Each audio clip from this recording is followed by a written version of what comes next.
Back in the 80s, Atari came with this 3 or 4 inch instruction manual that you could program. I think it was Atari, or I don't even remember. Maybe it was Apple. It had an instruction booklet of code where you enter the code line by line for dozens and dozens of pages, and at the end you would get a smiley face that blinked at you. Now, you would spend hours, quote unquote, programming just to get the wink.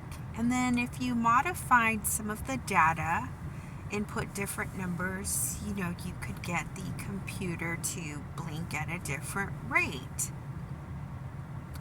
But if you missed one digit, if one digit was off, it didn't work. Now, we are not computers. We're not programs.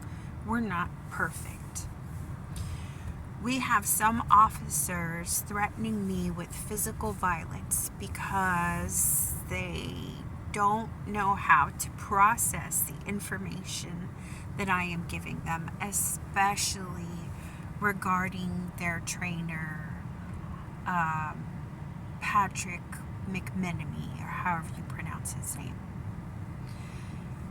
Stalking and harassment is a violent crime. Are we going to give him a little bit of leeway? I would say some, but to completely cover it up as if it never happened, not documented, and then break into my apartment and put items from the impound, items that were taken from the city of Corpus Christi impound, from my vehicle, break into my apartment and put those items in my kitchen. And then to have Patrick be a part of the team that covered up the crimes John Graham committed against my daughter. Those are serious programming errors. We are not smiling. We are not blinking. We are not going past that. We're going all the way back, and there's no statute of limitations. This is ongoing. Ongoing stalking and harassment that the city of Corpus Christi continues to refuse to document.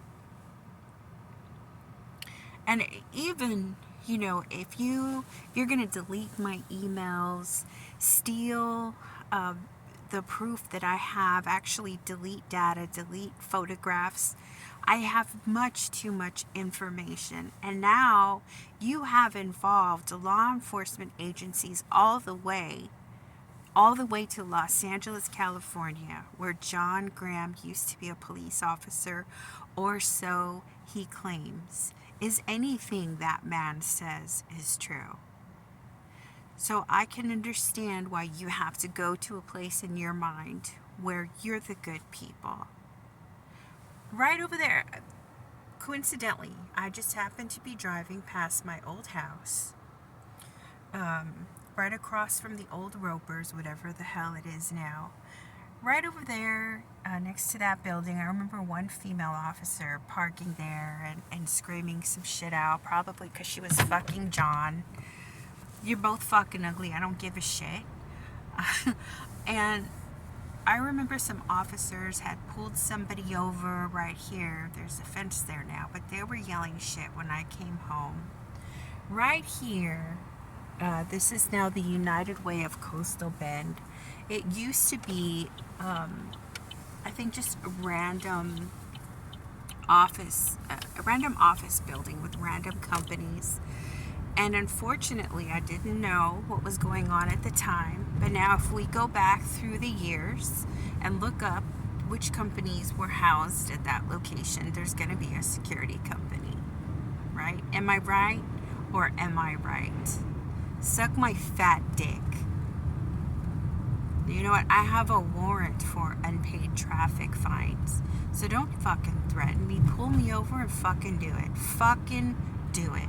Because the way this ends is John Graham goes to prison and he gets murdered, or he just ends up unalived anyway. That's the only way this is going to end. So if you want to be a hero, if you want to get between me and him, or if you want to help me make my daughter's case world famous, do me the fucking favor.